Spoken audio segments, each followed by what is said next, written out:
दूरे शव्वार अदालत में आई। उसके पैरों में एक पल के लिए भी जान नहीं थी। उसका दिल जैसे सीने से निकलकर बाहर आ जाएगा। उसने वलीद को देखा, जिसने उसे धोखे और साजिश की दुनिया में धकेला था। वलीद भी दूरे शवार को देखकर घबरा गया। वलीद ने दूरे शवार से पूछा, क्या चाहती हो तुम? तुम्हें दुनिया के सामने बेनकाब करना। दूरे शवार की आवाज़ में जहर भरा हुआ था। वलीद अपनी जगह से हिला भी नहीं। उसे यकीन नहीं आ रहा था कि दूरे शवार इतना घटिया इल्ज़ाम लगा सकी है। दूरे शवार ने गहरा सांस लिया। तुमने मेरे साथ बदतमीजी करने की कोशिश की। ये बात वलीद के कानों में किसी धमाके की तरह गूंजी। वलीद ने थर-थर डरकर पूछा, मैंने ऐसा कुछ नहीं किया। तुम होश में नहीं थे, दूरे शवार ने मुस्कुराकर कहा।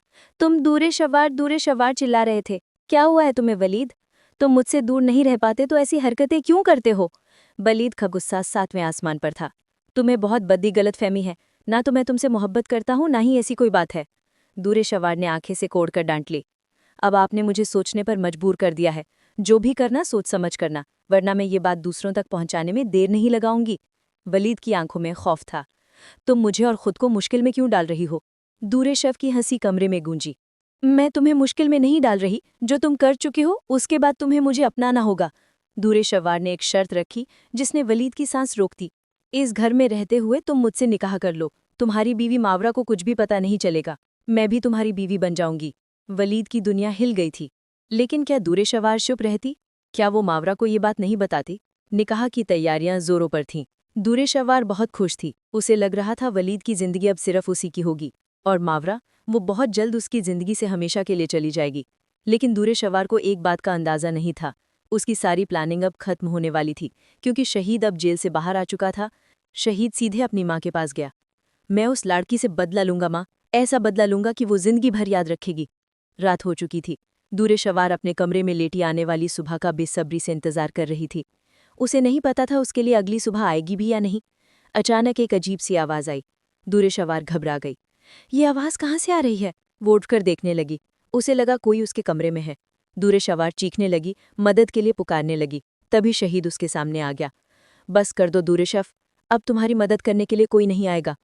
तुम कितनी भी कोशिश कर लो, तुम बच नहीं पाओगी। दूरे शव भागने लगी, लेकिन शहीद ने उसका बाजू पकड़ा। जोर से घुमाकर उसे बिस्तर पर फेंक दिया। फिर एक तकिया उसके चेहरे पर रख दिया, ताकि उसकी आवाज़ बाहर ना जाए। दूरे शवार की सांसें रुक गईं। उसकी जिंदगी खत्म हो गई थी। वलीद को बहुत हैरत हुई। आज निकाह था, लेकिन दूरे शवार ने उसे कॉल तक नहीं की। वलीद को डर लग रहा था, कहीं दूरे शवार इस घर में वापस आकर मावरा को सब कुछ न बता दे।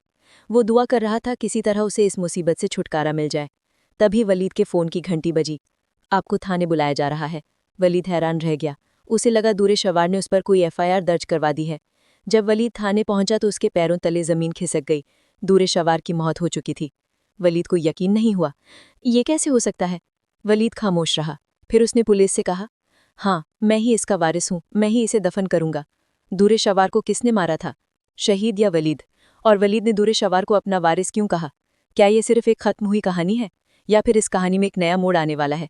कहीं वलीद का वारिस कहना एक नई साजिश का हिस्सा तो नहीं था? क्या मावरा को वलीद की हरकतों का पता चल जाएगा? हमें कमेंट करके अपनी राय ज़रूर बताएं, और हमारे चैनल को सब्सक्राइब करके घंटी का बटन दबाना मत भूलिएगा, ताकि आप ऐसी कहानी की अगली कड़ी सबसे पहले देख